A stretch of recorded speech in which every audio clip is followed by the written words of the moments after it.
الحمد لله الذي له جنود السماوات والأرض وهو العزيز الحكيم وأشهد أن لا إله إلا الله العلي الكريم والصلاة والسلام على نبي الجهاد وقائد العباد نبينا مولانا محمد وعلى آله وصحبه ومن تبعهم بإحسان به إلى يوم الدين.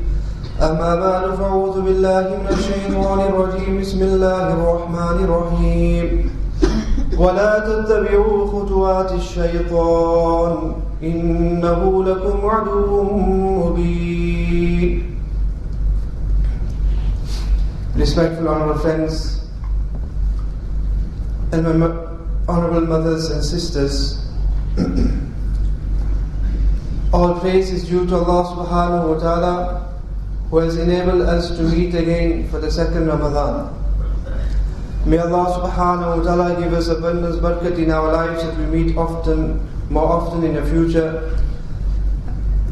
Not that you have to call me now every time, but at least we get naseeb of the month of Ramadan as often as possible. Because, my dear friends, we need this month to make up for all the things that we have missed out on, all the time that we have wasted in the previous months. We all need this blessed month of Ramadan to at least make up and sort our accounts for the year that we have missed out on. My dear honorable friends, if we go back into time, the time wherein Sayyidina Adam alayhi salam and Sayyidina Hawa were enjoying from the gardens of Jannat. They were in a great and blessed abode. But obviously, there was an arch enemy. And an enemy, we know, he was always jealous, who cannot see anything good in others. Sayyidina Adam alayhi salam also had an arch enemy. And this arch enemy was in the form of shaitan.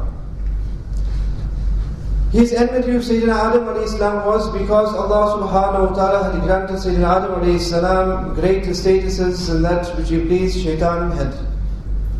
He didn't like the fact that he was told and commanded to prostrate to Sayyidina Adam alayhi salam. And his argument was that Sayyidina Adam alayhi salam was created from clay and he was created from fire. His claim was that he had more rights that he should be prostrated to rather than him prostrating to Sayyidina Adam alayhi salam. Because of this enmity, while Sayyidina Adam alayhi salam was in Jannat, Shaitan did not leave him there either. And Shaitan tried his utmost that how he could expel Sayyidina Adam alayhi salam from Jannat. And we all know how he did so in a cunning way by means of the forbidden fruit. Now obviously it was meant by Allah subhanahu wa ta'ala, it was ordained by Allah subhanahu wa ta'ala, He had it planned already that such an incident would happen by which then Sayyidina Adam alayhi salam would be sent to this earth and we would today be on the earth. So Sayyidina Adam alayhi salam was misled by this enemy in a form and with the name of shaitan. When Sayyidina Adam alayhi salam was then sent onto this earth, this same enemy of Sayyidina Adam alayhi salam could still not rest at ease. Because obviously he had vowed to Allah subhanahu wa ta'ala when he was himself expelled from the court of Allah subhanahu wa ta'ala, he had taken an oath that he will be and he will remain on a mission, and his mission is to mislead the entire humanity, to mislead mankind.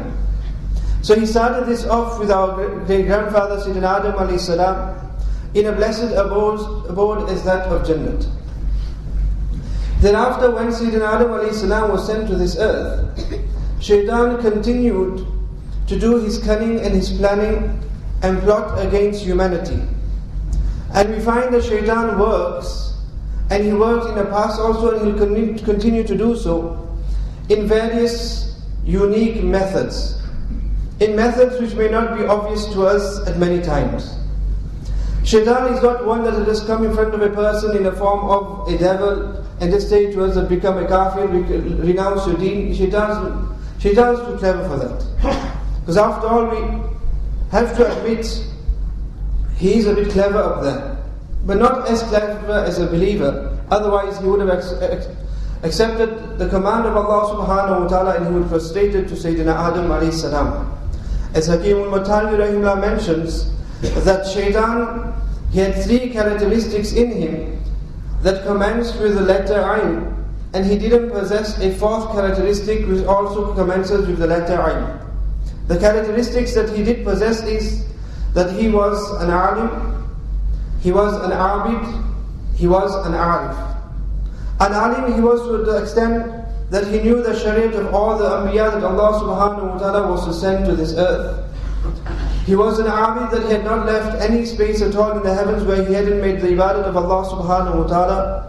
He was an arif. Arif is one who recognizes Allah subhanahu wa ta'ala, because even when Allah was displeased with him, he still made dua to Allah subhanahu wa ta'ala that Allah should give him time till the day of resurrection wherein he'll mislead people. He knew that although Allah is displeased with him, but that won't be an hindrance in Allah subhanahu wa ta'ala accepting his du'as. So he had to recognize who Allah subhanahu wa ta'ala was. So he was an arif, an alim and an abid. But the one characteristic of Ayn which he wasn't, which Hakim al-Matanwi mentions, is that he wasn't an ashiq. An ashiq is one who loves Allah subhanahu wa ta'ala. If he had true love for Allah subhanahu wa ta'ala, then he would obey the command of Allah subhanahu wa ta'ala whether he would have liked it or not. And because he wasn't an ashiq, his mission is that he wants to deprive the entire humanity from also becoming ashiqs of Allah subhanahu wa ta'ala. Because when a person becomes an ashiq, then he doesn't see to any other thing, but he only sees towards the commands of Allah subhanahu wa ta'ala. Teri marzi jiske pesh nazar ho, teri marzi jisko pesh nazar ho, uski zubaan pe fir nahi hota agar ya magar. An ashiq, then he doesn't have agar magar on his tongue at all. He doesn't make any excuses as Shaitan did, that if it was like this I would have done so, but because it's like this I can't do so. He won't have any agar magar on his tongue. So this is a mission of Shaitan. Now when Shaitan schemes, he schemes in various ways. And Shaitan is a very innovative person, whatever you want to call him, devil, whatever you want to call him. We find that when Sayyidina Adam alayhi salam was also sent to the earth, Shaitan continued with his mischief. We all know the story of Habil and Qabil. Now obviously I don't want to go into detail of the story of Habil and Qabil, because obviously you're waiting for the interesting part. But at the moment we haven't connected yet. We're still offline at the moment. So we're working offline at the moment. So when Habil and Qabil were sent, when they were on the earth, then we know that there was jealousy between Qabil and Habil. But Qabil was jealous with Habil because he couldn't marry the one that he wanted to marry. Now I don't want to go into the entire story. Now when Qabil decided that he wanted to kill his brother Habil, up till then nobody had committed a crime at all. There was no such thing as murder that had been committed on the earth. So when he came to the state wherein his jealousy overboiled to such an extent that he was prepared to take the life of his own brother, what he did is that he grabbed hold of his brother's neck and he tried to twist it about. Whilst twisting it, he didn't know what he should do, how he can kill his brother, because nobody had killed at all in the world before. So he was just there twisting the head, not knowing how can I now damage him forever. He didn't know what to do. So that's when Shaitan came in the form of a person, and he had an animal with him and he made as if he was a shepherd, he was seeing to his flocks. And then what he did is he placed the animal on a rock, on a stone. He took out a knife and he slaughtered the animal. And he did this in front of Habil and Qabil. So he did this in front of them. So Qabil, seeing this method, realized to himself, well, if he has killed this animal in this way, and I want to kill my brother, then I should also adopt the same method. So this is exactly what he did. He placed his brother's head on a stone, he took out a knife, and he also slaughtered him. He killed his brother in this method. So the person who initiated and innovated this was Shaitan. And the first person who carried it out was Qabil. So there isn't any serial killer as greater as that of Qabil. Whoever commits a murder in this world, Qabil will be punished for it and he will be taken to account for it. So there's no serial killer greater than that of Qabil. Later on, during the time of Sayyidina Nuh alayhi salam, when people were worshipping the oneness of Allah subhanahu wa ta'ala, And now Shaitan again wanted to do his mischief. How did he work? Again here he didn't come in a form of a person just telling the people in the form of a devil to turn away from Allah subhanahu wa ta'ala or start idol worshipping. There was no such thing as idol worshipping at the time. So what did he do? He came in the form of a pious person to the pious people of the time, and he started mentioning to them the lives and the stories of previous pious people. So as we were doing a nice company, he came and he started speaking about the virtues of the pious people previously. So the people also started remembering the pious people. Eventually, the remembrance became so immense that now Shaitan in the form of a person said to them, well, if you really would like to benefit more from the remembrance, why didn't you just erect or make a picture or something of them, so at least the people after you can see how they looked. And whenever you desire to remember them, you can just look at the picture, instead of now putting the effort that you have now pictured them in your mind. Just have a picture in front of you so you can just look at the picture and think and remember them. So now the people started making pictures of the pious people that had gone by. After a short while, Shaitan came back in the form of a normal person to them and saying to them that the pictures seem too unreal. Instead of that, why not, if you truly love them so much and you really want to remember them so much, you want to do something for them, create a memorial or something for them, then create a statue of that person, life-size statue. So they started opening up Madame Tussauds there. So then they started making lifestyle statues of the pious people. And then he went on a stage further where he said, look, now you have made such beautiful statues of these people.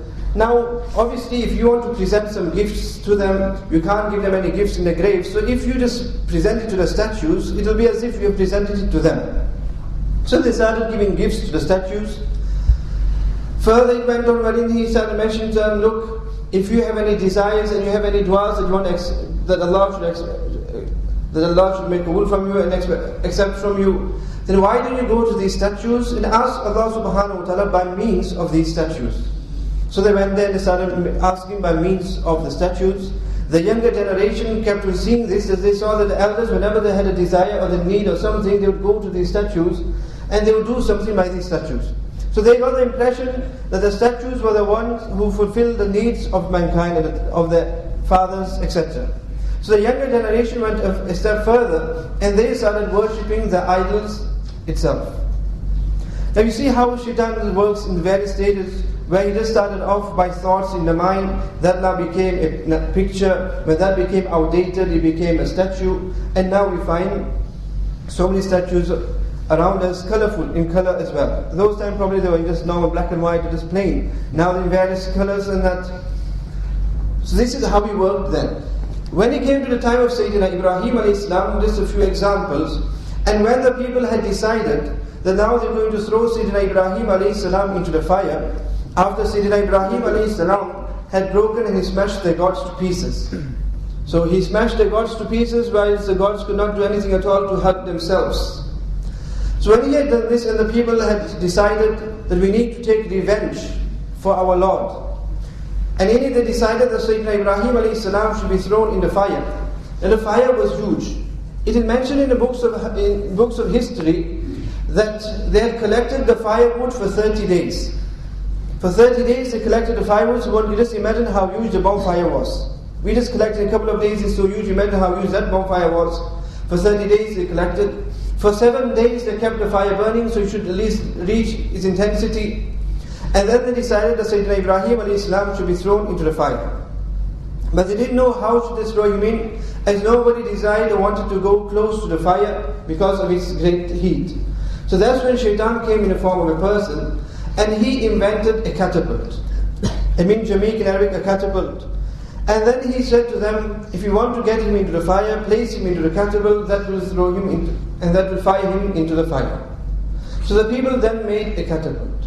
So you see how great inventor Shaitan is. In that time there was no such thing as a catapult. They didn't know how could we throw him into the fire. So he invented something so unique to them, and they utilized this to throw Sayyidina Ibrahim alayhi salam into the fire. So we realize that Shaitan is very cunning. Shaitan is a great inventor, and Shaitan is not backwards. Shaitan also moves with the time. He first started off with idol worshipping in the mind, then the pictures, then the idols.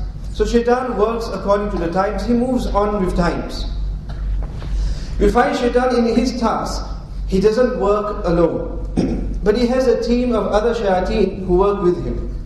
Zayd bin Mujahid rahimahullah mentions that shaitan has 5 sons, 5 children, and each one is ordained a various different task to mislead the people. One is appointed specifically to make the people cry and wail and tear their clothes and smudge their cheeks, and that when something difficult, hardship befalls them. Another one, he is instructed specifically to get the people involved in zina.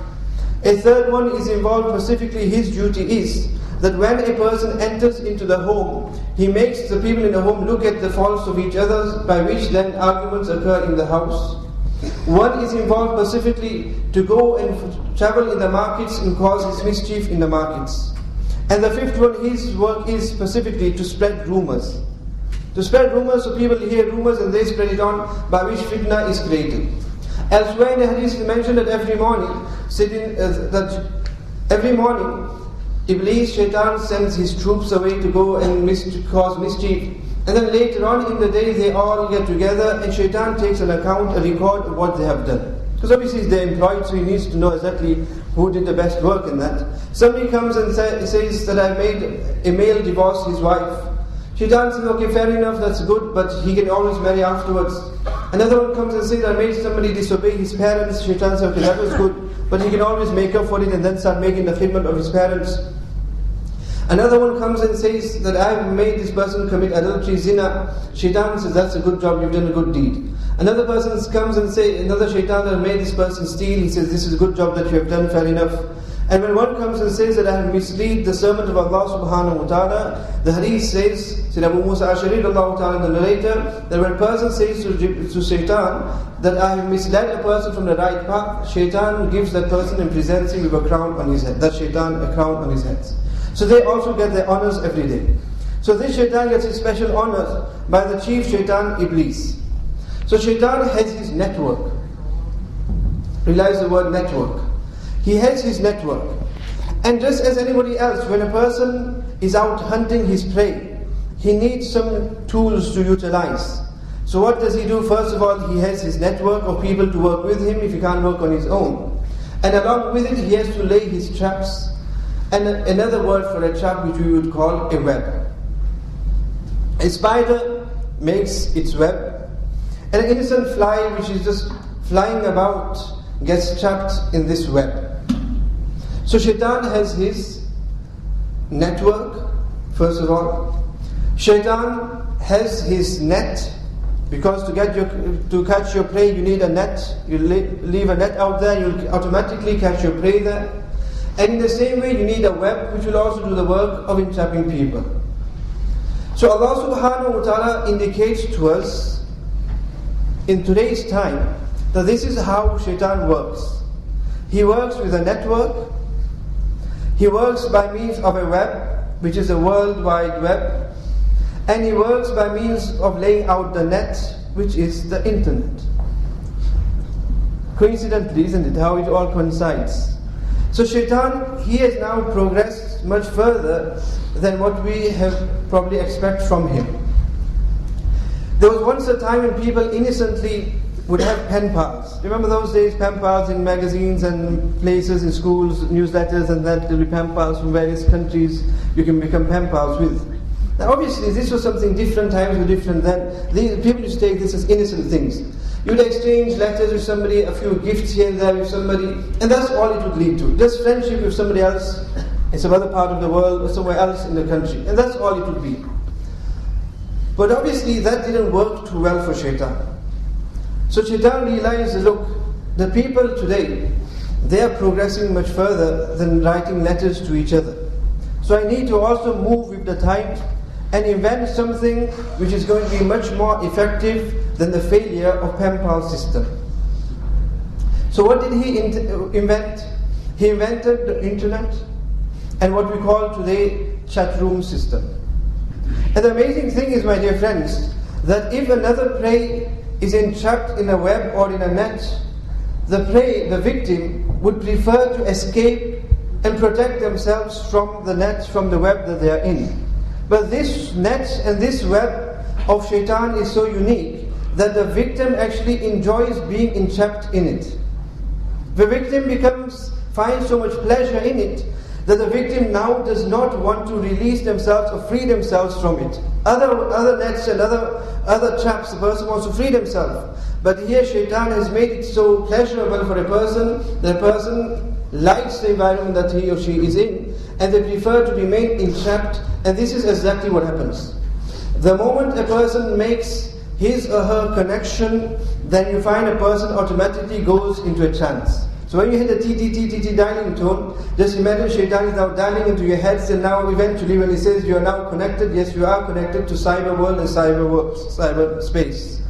You are connected in the total different planet. So now thunderbirds take off, you have now reached a different planet, a different world. And now this person goes and becomes in a trance, wherein now unreal things become virtual realistic. Where things are unreal in reality, but now it is made real for a person. So the person doesn't even realize that he or she is in an unreal world. The reality a person totally forgets. As we find when a person disconnects and now he's finished, when he sees that a bill is getting really high now, the father or mother, somebody is going to be complaining or talking about, I need to phone or something, get off the line with you. Then only when a person disconnects, and then they realize, oh, this is where I am. I'm in Batley or I'm in Dewsbury somewhere. Besides that, there's all over the place in the world, somewhere other in the world. Now, my dear friends, when it comes to the internet, obviously Islam appreciates new inventions, and we utilize new inventions anyway. Otherwise, I wouldn't have the pleasure of sitting so far back and speaking nicely to you if it wasn't for the invention of the mic system. In the same way we find previously, the menfolk in the masajid, they used to be the receiver systems. So whatever talks they would hear in the masajid, they would go home and receive it and mention it free. They would then broadcast it to the families at home. But now when this system failed, then we find that we invented something new, and we adopted a new invention, wherein now we cut out the middleman and the direct talk goes to those who are at home, for the women folk at home. So that's who it's for, the women folk. Where did I get lost now? So Islam does not deny us invention. In the same way, the internet, my dear friends, is a good invention, it is a good tool. And there is no doubt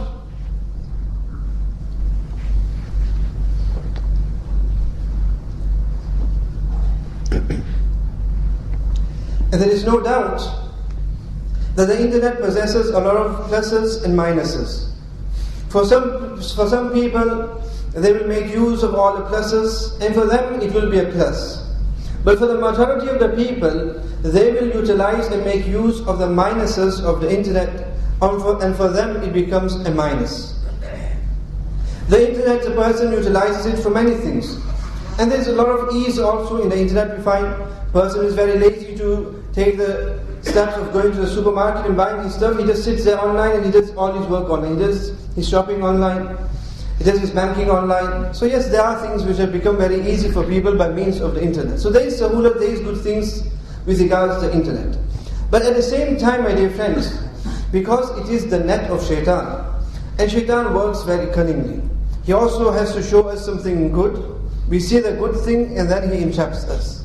So now the children have to make, and the youth have to make some excuse to the parents why they're going onto the internet. So they say, no, I'm going to the Islamic site, there's so many Islamic sites. You learn so much about Islam on the internet, there's so much dawah material on the internet, there's so much news on the internet, there's so many beneficial things. And if they have some concerns or something, they want to know about some availability of tickets or something, they will say, tell Papa, Mummy, I'll show you on the internet.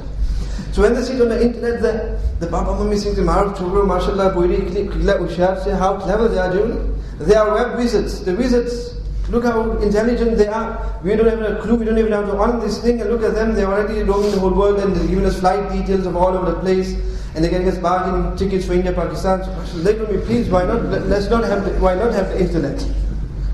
So they're very pleased with this. And the child, obviously a child is a few steps ahead of the parents, whereas it should be the opposite. The parents should always be a step or two ahead of the children at home. So the child now utilizes the internet for various purposes. And the child also fools the parents with regards what they do on the internet. Now before I move on, obviously there will be those people who don't have a clue what the internet is. And what do we mean by a chat room? So in normal terms, without any jargons, to mention to the layman what we mean, and to many parents as to what we mean by the internet and what we mean by chat rooms.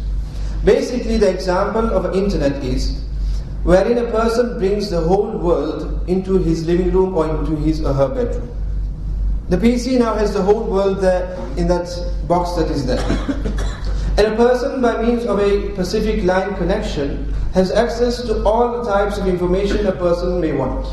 Good information, useful information, bad and evil information, all sorts of information is available to a person, or what we say, online. Now when a person utilizes the internet, it goes further on. They give you various different options. You can use it for sports, for news, for travel, all sorts of various different things, for Islamic websites and all these things. And also they'll have a section which is called chat. What does the chat system mean? And when we say internet chat rooms, what does it mean? Basically it is the same as if you have a playground. In a playground you'll find there'll be all sorts of kids playing about there. There'll be kids who'll be playing with each other or talking with each other in a group. And in that group they'll be discussing anything. The football match, fashion, or anything, computer games, PlayStation games, they'll be discussing anything they want. Or there might be just two people in one corner playground having a one-to-one, just talking with each other on their own. These chat rooms are exactly the same, wherein you have a group of people who log on by means of specific servers and programs into a playground.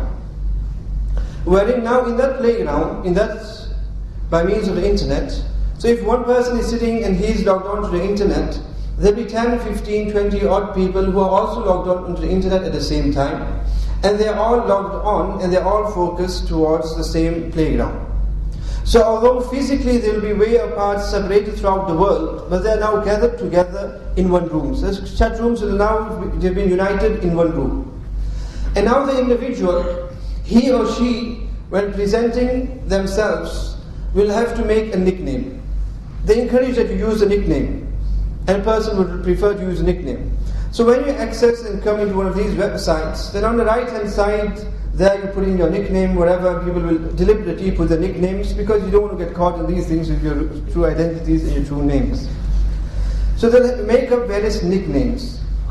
So a Muslim, he won't put his name as Ashraf, Abu Bakr, obviously. He'll just change his name totally. And a person then makes and has a nickname. So whenever they log on and when they enter into this room, they'll utilize their own nickname. And then what happens is, if they want to converse with somebody, then instead of physically speaking to them, they will just type out whatever they want, the message they want to give to the person who is also connected. So a person here will just say hi. I might just put a smile there, enter, and he goes to that person, and all the other 10, 15 that are there, they'll all receive the same message. So then the next person with his or her nickname, whatever there, will give a message back, the same hi to you. And then that person receives the same hi. This person will ask more. Instead of hi, then he might say, hello, how are you? That person says, I'm fine, and how are you? This person says, I'm also fine, nice to chat with you. Then that goes on. And in this way, by means of typing with each other, a conversation takes place between various different people sitting on the computer. Now many parents, they think to themselves that our children are very good children. They hardly go out, they don't roam about in the streets. They're nicely tucked away in their bedrooms, and they're doing their essays and school research and all other work that they are doing. And it's easy, just keep the program down whenever they're walking, just open it up again, isn't it? So some might get a bit displeased with me, but parents need to know these things. Now parents today make the excuse, look, in our days it was slates and chalk. And you're telling us to master the internet? Well, the thing is, you don't need to master the internet at all. If we have some concern with regards to children, obviously it's easy for us when we're driving somewhere, all we have to show the child is how to wear the seat belt. We don't need to understand how the car works and how the engine works to teach them the safety of a car. We don't need to know all these things. All we have to say to them and show them is how to wear the seatbelt. So all you need to know is the safety aspects of it. You don't need to know the whole jargon of how exactly it works. So we don't need to make these excuses that it is something too advanced for us. So now, this parents think that their children are in a good environment. And obviously we find this is how Shaitan works. As he invents things, there was a time when people used to go to the cinemas. Or if people wanted to listen to music, they would go to places of dens or vice where music would be, where they would go there, sit there in the bar, somewhere on a chair, and there would be people there playing the music for them. They would have to go there to get that form of entertainment.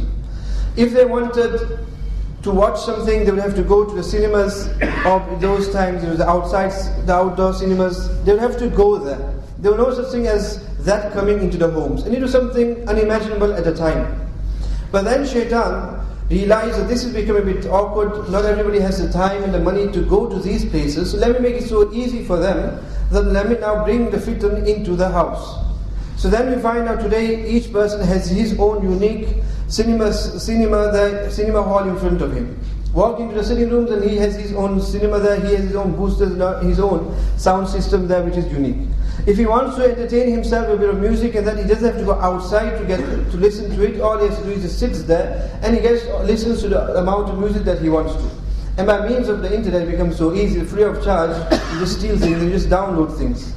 So for free also now, before you had to spend and buy the albums, now you just download it for free. So now what has happened is, the things that you could get outside, Shaitan has now brought those things within the home. So this way a parent may think that the home is now a safe garden. It isn't a safe garden if all these toys and tricks and equipment of Shaitan are also brought into the home. The internet is also one of these tools of Shaitan.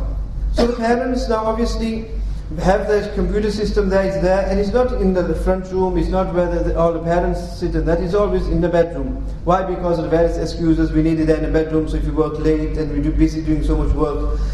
Previously, people used to get better marks. With our computer systems, people used to achieve good marks, etc. by handwriting their essays. Today it's so easy now, by means of the computer and the internet, it's just copy and paste. That's where you find people's qualifications aren't so good. People aren't so qualified as previously because it's just the case of copy and paste. Ask Tony Blair. So that's how easy things have become for us. But we're going on telling our parents there's so much work. So the parents even think that if the child needs the computer, then obviously the workload must be much more than he or she needs the computer. So they, out of innocence, they get and they buy the computer for them. There's nothing wrong in it, utilize it, why not? But then the parents do not have a clue at all what their child is doing when he or she is on the internet. Both he and she. If the child says to the parents that Dad, Mom, tonight I want to go to the cinema, I want to go out clubbing tonight, I've got a boyfriend or a girlfriend or a friend of the opposite sex that I want to go and meet. Obviously they know this won't be accepted at all in a good home. The parents won't accept this at all. If the daughter says that she wants to go out of the house and she wants to go meet an amharam somewhere, she wants to go to the casino, to nightclub somewhere, obviously the parents won't accept this at all. And the child also knows that they can't get out this way, they can't meet people in this way. So what they do is now, my dear friends, what we need to realize is that no parent would allow his or her beautiful child to go out in the middle of the night in illicit places, in insecure and evil places. No father, no mother would allow this to happen. But my dear friends, what we don't realize is this is exactly what is happening in the bedrooms of our children today. That these avenues of vice have now been brought into the homes by means of the internet. The nightclubs, the parlors, the brothels, all these things have been brought into the homes. People don't need to go out of the house to gain various forms of contacts, etc. People travel the entire world by means of the cyberspace. They have contacts and communication with people in Timbuktu also, if you can reach there. I don't think there are connections till there. But people have contacts with people on the other side of the world. And the parents think that my child is innocently just sitting there locked up in the room, doesn't even come down for a meal, never mind going outside anywhere else whatsoever. But what they don't realize, my dear friends, that that child has done much, much more than the parents would have even dreamt of or could have imagined. Because what happens is, once they are logged on to the chat, and there may be those people who just log on innocently, but obviously when you just say hi to somebody else and they're asking more questions with you, obviously the urge is there to continuously reply. And in doing so, if the doors are open and anybody's welcome into a room, you can't limit who comes in, and you can't sanction who comes in and who doesn't come in. So any person can come in. You may have the intention that I want to speak to another Muslim somewhere in the world, hoping that only the Muslims and all the pious people will come into that room. Obviously, a male will come into the room, a female will come into the room, a teenager will come into the room, somebody underage, only 12, 10, 11, 12 will walk into the room, an adult, a serial killer, a rapist, any type of person will walk into that room if the doors are left open. When a person logs on to these types of chat rooms, the doors are left open for whoever wants to walk into that room. So all sorts and all types of people then walk into that room. And then what happens is, if it's a male, he might say hello, this, that, whatever, and he finds there's hardly anybody else there. There's just a couple of other girls that are there logged on who are also on at the same time as him.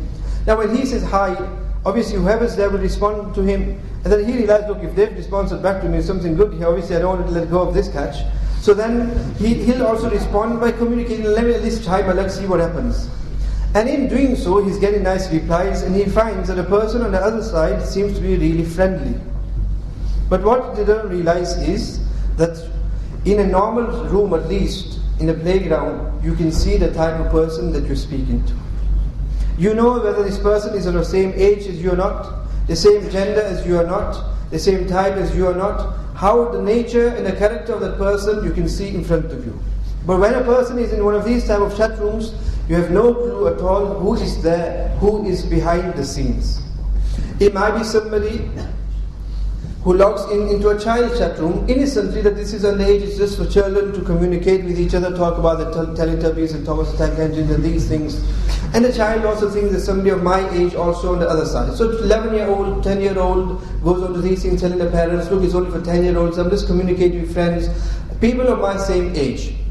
But there will be other people there which obviously you cannot see who they are, what their motives are, and what their age is.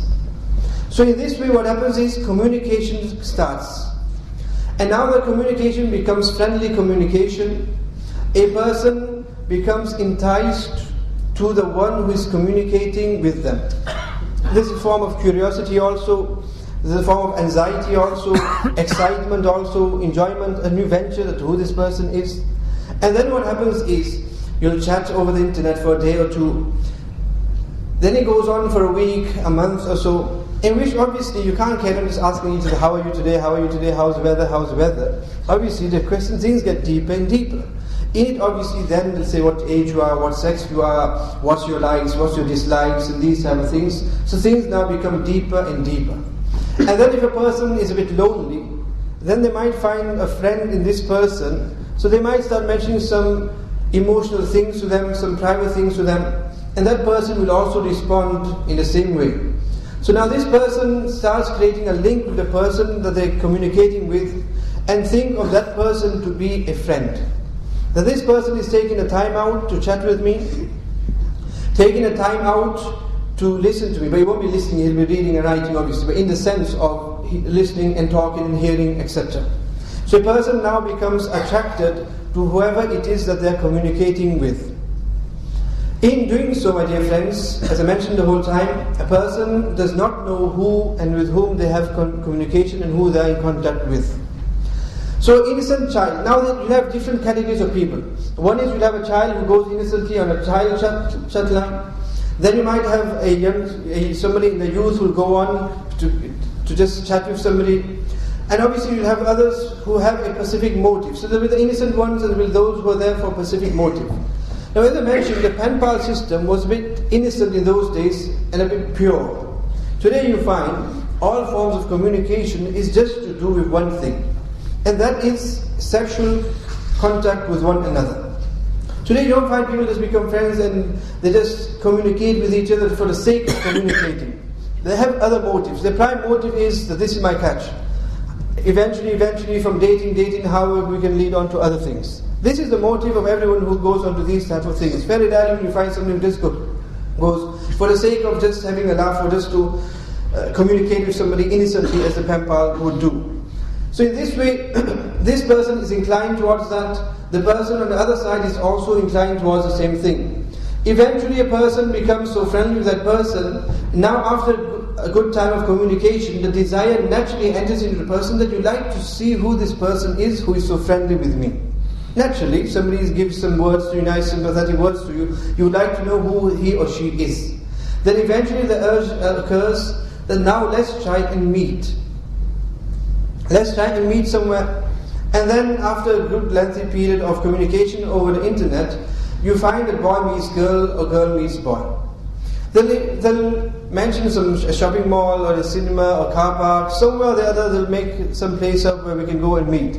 And then what you find is they meet with each other, and once they meet each other, they're not going to sit there and say hello to each other. Obviously all the communication that they had till that point had built up a lot of passion and desire within them. So now what happens is they just want to now carry out the desire that is there in them. And then what happens is the same son of ours and daughter of ours comes home so innocently, and then after a while you just find that the parents are knocking on the door to call their beloved daughter down to have meals with them, and they find there's no answer in the room. There's no answer, there's no response at all. And when they open the door, they find there's a note there saying that she's left her home and she's run away with somebody. She leaves her home and she's run away with somebody. The parents are astonished there. That my innocent girl who spends her whole time in the room, she never goes out of her room.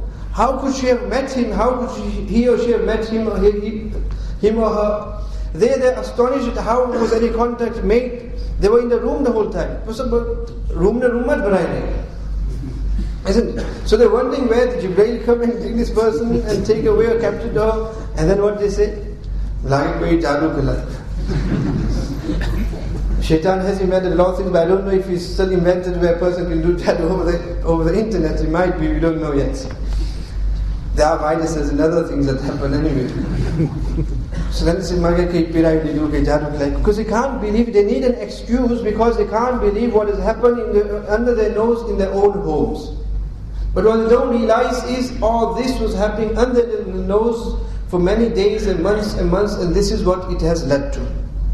Many times you hear where the father says, look, my son or my daughter, they've got married, etc. You say, mashallah. But they don't like you saying, mashallah. They're not so happy. They say, we had in mind that he'll marry here and there. It'll be waiting the internet, but he goes and does his shopping and the internet, but so he or she chooses their partner also, you find, over the internet. Without even seeing any person, without even knowing who they are, how they are, person chooses their future partner for life also by means of the internet nowadays. In this way we find all the evil of outside is now entered into the homes. And this is the type of things that happens. My dear friends, how many times do we not hear on the news broadcasts of a teenager running away with an elderly person? And then the person may get caught, they may not get caught. The young person may even return safe or may not even return at all. How many cases we hear of these things? And the parents are astonished at how do they have any contact with somebody so big in age of any person of this nature. It is all by means of this chat room system. Where an innocent child, my dear friends, not long ago there was a case in America where a 58-year-old enticed a 14-year-old or a 13-year-old, and he then ran away with her. He was 58 years old and she was only 13 years old. If a 58-year-old normally would go and try and chat up a 13-year-old, obviously it wouldn't work, would it? Present all the sweets, it wouldn't work. It wouldn't work because the child has been taught that if a stranger comes and gives you some sweet, do not talk to strangers. This message is there in the minds of every child. Do not talk to strangers. But then we allow our children the freedom to talk to whoever they want to on the internet. The person there is also a stranger. The person there will also supposed to be also a 15, 16-year-old. But in reality he's a 58-year-old Buddha there. But he says he's also a teenage there. And then what happens is they promise the world to this teenage. This youngster who is only 11, 12 years old, who's dying for when they have the best Christmas present, and this person tells them, don't worry, I'll get you the latest PlayStation, I'll get you the latest whatever, Teletubbies, well that's outdated probably now, something new, that's now something new, and promise the world for this youngster. I'll take you to Disney World and I'll take you here and there. So this small child gets really inclined towards these things, and they gain friendship with this type of person. Eventually you find this normal talk leads on to a lot of sexual information being exchanged between the two. There are so many cases wherein such type of people who have been caught, when things have been reviewed and conversations have then been brought up, you find a lot of the conversation is to do with sexual type of contact. Wherein now this 58-year-old, he had no other motive but to sexually abuse a 13-year-old. This is the intention that this person had. Now obviously, we wouldn't do such a thing in the position of the 58-year-old. But obviously there will be so many of our own children who are 11, 12, 13-year-olds who would want to also innocently, because they hear their friends go to chat lines, and that they would also want to go into such type of chat rooms, and they'll innocently ask the parents, allow us to also go onto such type of connection websites, etc. But this is exactly what happens, where this 12-year-old, 13, 11-year-old is also in contact with somebody who has various different motives. There was another case of a 14-year-old who was in contact with another person, and this also in America, that's where it all happens predominantly. It doesn't mean it doesn't happen here either. So we won't just pass the bucket on to others. So this 14-year-old was in contact with also somebody who was in the 50s. To that extent that this person promised this 14-year-old, and he lived in another area which was 6 miles away. People travel also for great distance to reach their prey. He had promised her also the world, and he said to her, look, I'll travel as fast as possible, and I'll come and see you. So he traveled the 6 hours to come and see her, and obviously she came out. The report said that when she came out, she was still in her slippers, and she had her Teletubbies rucksack with her. So this shows how innocent this child was. He took her with, but it so happened that somebody obviously intercepted the communication, and now they went in search and they found out the identity of this person. And this person, they found that 30 years ago he was convicted of a murder previously.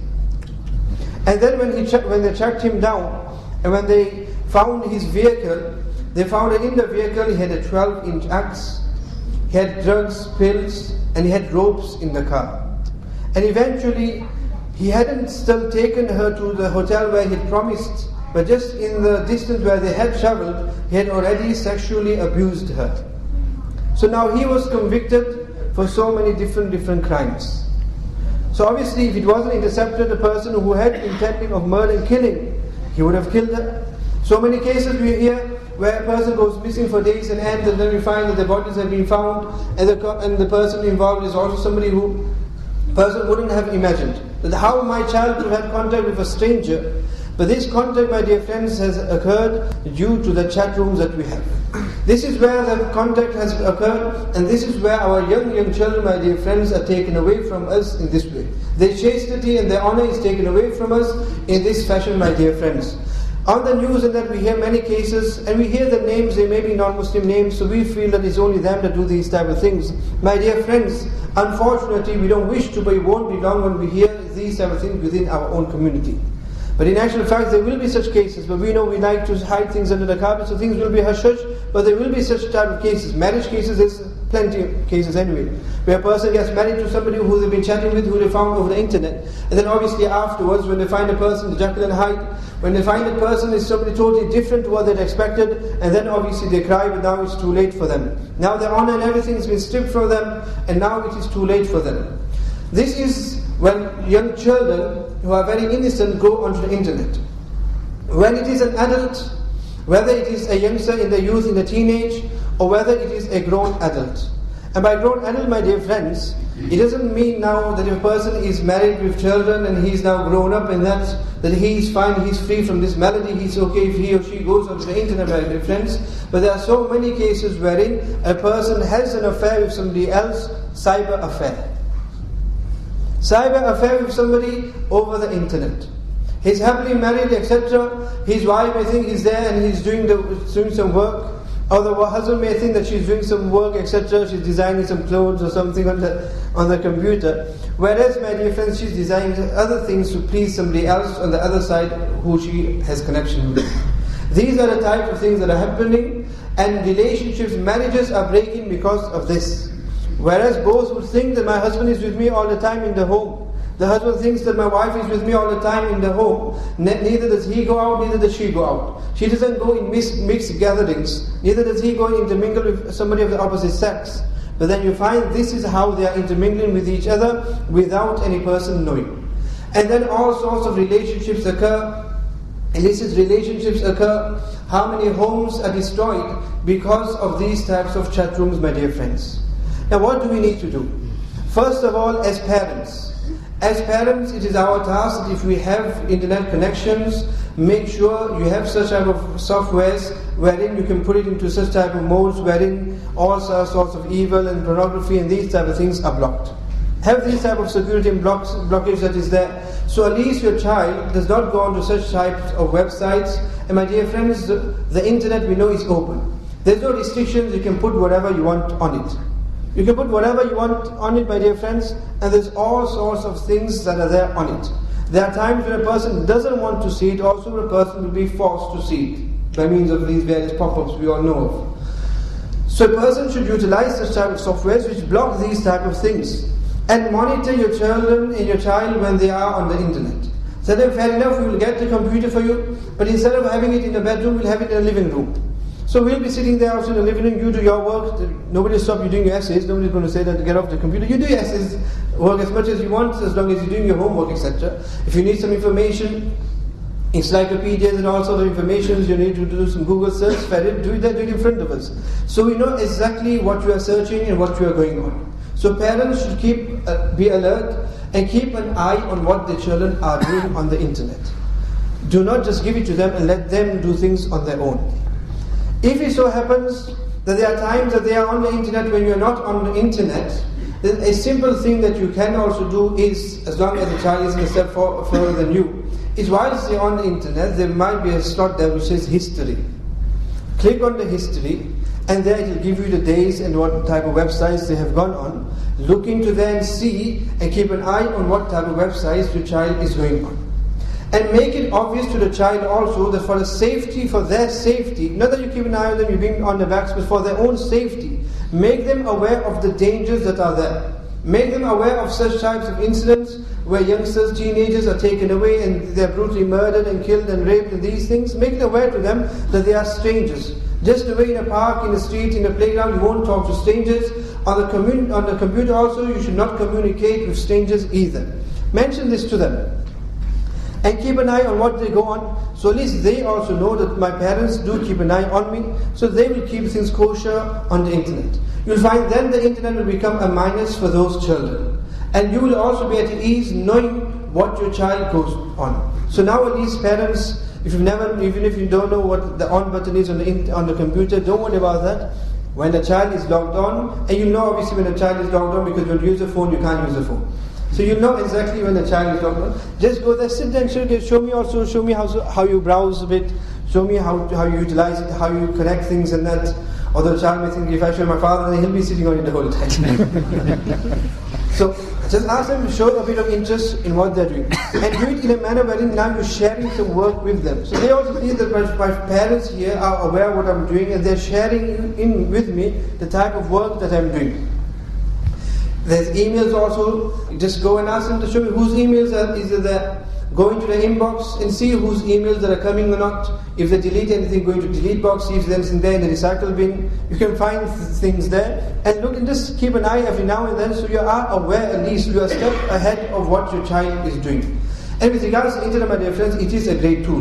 The email system we find is a great tool, although it has its drawbacks as well. Whereas there was once a time where people would actually pick up the phone and talk with each other. Now just a small message also, we find we'd rather just email instead. We were losing communication skills also. It's a good tool but utilizing it in a good way. But now we find that instead of talking with each other, communicating with each other, that's why many children today, my dear friends, they have lost the communication skills. They have no skills of communicating. Because they're so used to just putting in how are and you shortcuts. Just recently on the radio they were mentioning how these type of things will become part and parcel of everyday literature now, where people, it will become part of our language, or these type of C, U, C, little c and U, and these type of things. Because people have now, children have become so used to these type of things. The way they type things, the parents don't have a clue what they're on about, what's happening there. LOL, they don't have a clue what's this LOL that's at the end of messages and these type of things. Parents don't have a clue whatsoever. So the email system, my dear friends, it is nothing wrong with it, utilizing it, and it's a good tool. And in actual fact, my dear friends, just because we're talking about mail, the first people to invent the mail system, before Royal Mail ever even came into existence, was Muslims. It was Sayyidina Umar Farooq radiallahu ta'ala anhu. Beforehand, it was a case of, if somebody wanted to send a letter somewhere, they would have to find and look if anybody was traveling to any area, then they would give that person the letter, the mail, in a scroll, whatever, and it would take them days and days of traveling. After a month, they'll get the destination and they'll give the letter to whoever is there. Then Sayyidina Umar Farooq radiallahu ta'ala devised the mail system, wherein they had a headquarters, and they had a person on a horse, on a camel. Whoever, for example, there would be one in Madinatul Munawwara, and there would be a time specified wherein that traveler will travel from that place. So whoever had any letters, any notes to give, they would go and hand it over to this person. This person, by means of his camel or horse, he would travel to the next point, the next city which is there. He will drop his bag off there, and also from the other side, somebody would be traveling on, and that person would be passing the bags on. So this person from Medina would travel to Taif, for example, and then he from Makkah to Taif, so he would give his load there, and then he would bring back the load from Taif to the people of Makkah. In this way, the postal system was invented by Sayyidina Umar Farooq radiallahu ta'ala. So, to utilize the email system, which is doing the same thing, but just the case is we don't have time today, we don't have the month's journey. So now what happens is that within seconds we find that our letters and our mail has reached the person that we want it to reach to. So there's nothing wrong in utilizing these type of things, it is convenience for us. But keep an eye on what they are doing. This is with regards parents, with regards your children, your teenagers, etc. If it's an individual, him or herself, the best thing to do, my dear friends, is stay away from these types of rooms. That's it. The full stop is just stay away from it. Do not venture into try and be curious and just see what happens. Don't become so curious. And if you're not a member of any of these chat lines, etc., chat rooms or these type of things, you're not missing out on anything at all. But a person's protection is in this. So ideally a person should just stay away from these type of things. As I mentioned, there's the minuses and the pluses. Stick to the pluses and stay away from the minuses. Because, my dear friends, when a person gets hooked to these type of things, you find that he or she now becomes hooked. It becomes a chance. Now the person is hooked to the computer. Wherein so many people, wherein the wife complains to the husband that I seem that you're married to the computer. Why? Because he spends so much time on the computer, but what she doesn't realize is, yes, he's married to somebody else on the computer. That's why he's spending so much time on the computer, he or she. So this is exactly what happens. The person's mind is always there on the computer. And in this way, my dear friends, it does the work of illicit relationships, where sometimes communication in relationship with somebody may become difficult. A person might find it difficult for him to just go out somewhere and just make contact with somebody. How can he just go out in public area, in a supermarket somewhere and just call somebody over and start chatting with somebody? So a person finds this as an easy way to communicate with somebody. That's why you find so many people, my dear friends, who, because they think they're unsuccessful in relationships and contacts, and that they know the internet is there. Wherein they can also have relationships and friendships and all sorts of things, nice love hearts and all these type of things, wherein they can also find their ideal partner over the internet. And it is ideal, it's easy because you don't have to show who you are. You don't have to put your picture there. You might be better doing so, but you don't have to. There'll be a blank picture there. So the person there will just be inclined towards you because of the sweet talks, the sweet typing, put it that way rather. Because of that person, and in this way, A person has already attracted that person because of just the conversation that they've been having over the chat. And now what happens when they do eventually meet, even if there's no that physical attraction, but that bond has already been created, so you've already won that person over. So it's a unique and a new way of a person being involved in the melody of illicit relationships. And we all know when a person falls into the melody of illicit relationships, all his chain and sukoon is taken away from that person. A love-stricken person, my dear friends, has no chain or sukoon whatsoever. Person who falls in love, love is blind. And the hadith itself says, Hubbuka shayyumi wa yusam, that love makes a person deaf and blind. Say English just says blind here, the hadith says deaf also. So that good talks doesn't go into the ears either, because the person is now love-stricken. So love-stricken that now somebody who's so love-stricken, now he has this talk, wondering now, do I break the connection or not? Do I write back saying, yes, that's it now, Allah's giving me tawfiq now. I was a Muslim the whole time, sorry I can't do, this was my age, this is my reality, I'm actually overgrossed, not as athletic, and my build isn't what I mentioned to you, I'm actually shorter and not 6 foot, whatever. This is how I am in reality. Won't just easily change, but it needs himmat, my dear friends.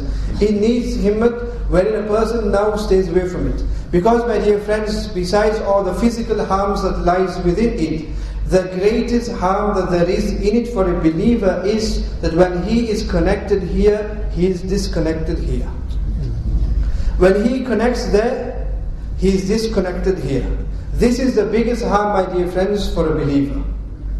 His connection disconnects him with Allah subhanahu wa ta'ala. Because it can't be that whilst he's communicating and he's busy in these type of haram pursuits there, that at the same time he can be connected with Allah subhanahu wa ta'ala. You can't have two connections at the same time. Broadband doesn't work here at all. So you have to disconnect if you want to use the phone. So you can't have two connections at the same time. In the same way, a person can't expect that he has connection with Allah subhanahu wa ta'ala at the same time and he is having connection with somebody else, a haram connection with somebody else. This can't happen at all, my dear friends. So this is exactly what happens. A person loses his connection with Allah subhanahu wa ta'ala, and when a person loses his connection with Allah, we know when a person now for some reason, if his server's down, and he knows that this time he's supposed to be there onto the chat website, this time he's expecting his various emails, and if his server is down, he's restless. He's not at ease now. When he gets sorted out, he's phoning this helpline, that number, that please sort my server out, what's happening here and there. He wants to go to another friend, let me borrow your computer also, or go to our internet brother sitting, he was enjoying everything what I'm talking about. I want to use your internet there. Person becomes hairan, isn't it? His chain and sukoon is taken away from him, my server's down now. And he can't wait when he gets sorted out, my dear friends. His chain and sukoon is taken away from him. In the same way, my dear friends, when a person's server is down with Allah subhanahu wa ta'ala, Allah subhanahu wa ta'ala also removes the chain and sukoon that person has. That person will never find chain and sukoon in the chat rooms. To us, shaitan beautifies it to us that you go onto this, you see all these beautiful people there, all the beautiful temptations that are there, you will find peace and comfort in there. It will take you away from the reality of the world. And this is what exactly happens. The unreal becomes a realistic virtual reality for us. Where even games today, they make it so realistic to us. So what happens is our children become so engrossed in that unrealistic world, my dear friends, that they don't have a clue what's happening outside. There's so many cases where people say that a child speaks in the sleep, you know what they're talking about, and then they find they're talking about various characters on the games. They're talking about Grand Theft Auto and Tomb Raider and all these type of things in their sleep as well. Why? Because they're in a trance, these things trance, it does this jadoo, it doesn't do this jadoo here. And now the person is in a trance. And this is exactly what happens, either it's by these unrealistic characters which are made. Nowadays you find this recently there was an article wherein people, when they go into these type of chats or these type of games, they even now make their own characters. They are different in reality, but they make their own characters with beautiful features or what they would imagine their dream character, what they would like to be. A warrior or somebody really attractive, whatever they want to be. They now graphically they make their own character and they show this to be there, and behind it they'll find there's somebody obviously who's just a couch cabbage, etc. So what happens is, person sees these unrealistic things, and a person becomes drawn towards these unrealistic things. If a person is married, he sees all features of unrealistic people there on the internet, and he wonders why my wife isn't as beautiful as these unrealistic people. Where they don't realize is that it's all graphics jobs that have been there. brightness contracts, this, that, things have been changed to things, and it has been beautified to us. Shaitan beautifies these things to us. So we find more and more attraction in these things. So what happens is, instead of us being occupied with our halal people in the real world, we find that we are now doing haram contact with people in the unreal world. So Allah subhanahu wa ta'ala removes our chain and sukoon that is in a person, and a person then falls in love with somebody over the internet. And this is worse than normal illicit relationship. Why? Because in normal illicit relationship you can still see the person. Here, because you can't see the person, the urge and the desire increases much more. Because now there's a curiosity that in reality, yes, how S-E-X-Y are they as they make themselves to be? How do they really look as they make themselves out to be? So now a person starts conjuring all sorts of thoughts of how the person will be. And he can't wait at all when he or she meets. And in this way, my dear friends, they don't enjoy anything that they do. The month of Ramadan also passes by, time passes by, without them even realizing that they're missing out on an auspicious month or the month of Ramadan, because they're too busy on the internet.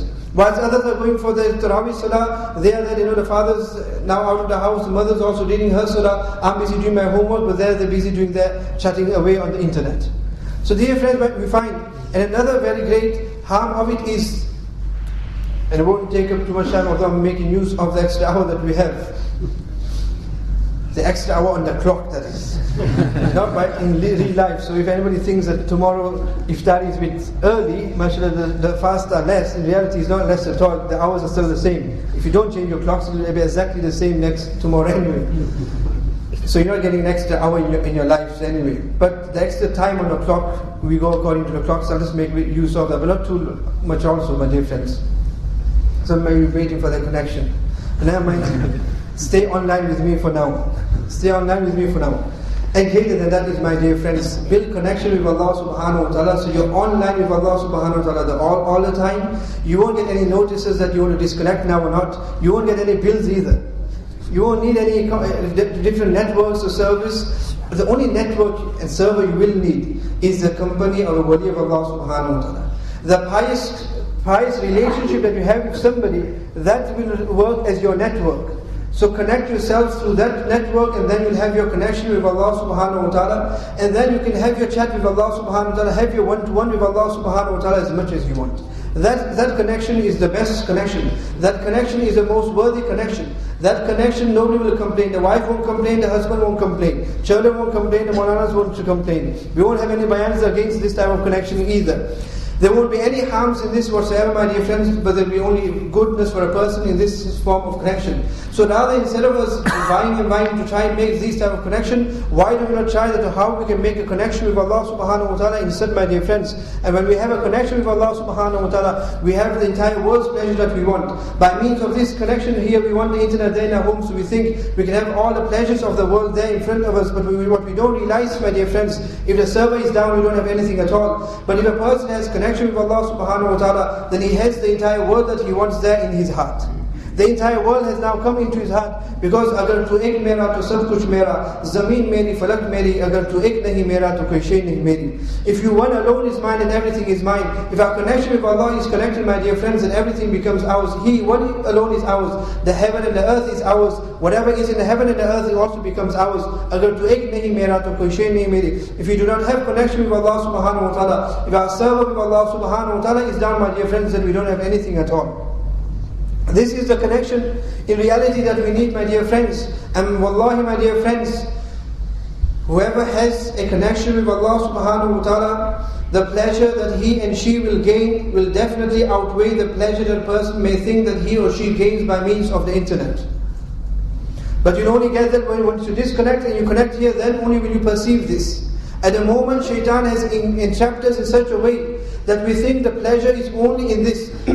We think that our ideal partner in life we will only find on the internet.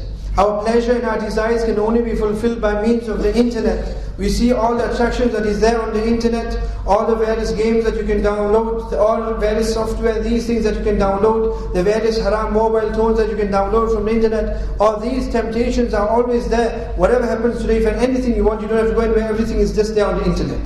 So it becomes so appealing to us. We are hooked. And we are addicted to the internet. Last year the talk was on the addiction of drugs. Here, my dear friends, the addiction is with that of the internet. Person becomes addicted to the internet.